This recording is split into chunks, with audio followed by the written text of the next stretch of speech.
రే అన్నయ్య, ఎప్పుడైనా నీ కెరియర్ గురించి ఇంత టెన్షన్ పడ్డావారా? మధ్యలో ఏంది నువ్వు? కెరీర్ అనేది క్యారీలో కరివేపాకు లాంటిది. కావాలే కానీ కొన్నిసార్లు పక్కన పెట్టేయాలి. ఓ, నాన్న నిన్ను పక్కన పెట్టేసినట్ట?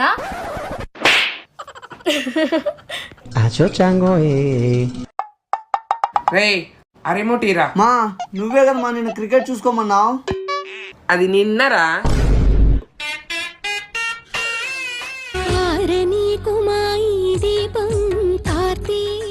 హ? అమ్మా ఈ దీపం ఇంకా ఆరలేదా? ఎలా ఆరిపోతుందన్నయ్య? అది ఆరిపోతున్న ప్రతిసారి అమ్మలాంటి వాళ్ళు వెలిగిస్తూనే ఉన్నారు కదా. రే చూసావా ఆ మ్యూజిక్ ఎంత బాగుందో. మా రే అన్నయ్య, ఎప్పుడైనా నీ కెరియర్ గురించి ఇంత టెన్షన్ పడ్డావారా? మధ్యలో ఏంది నువ్వు? కెరీర్ అనేది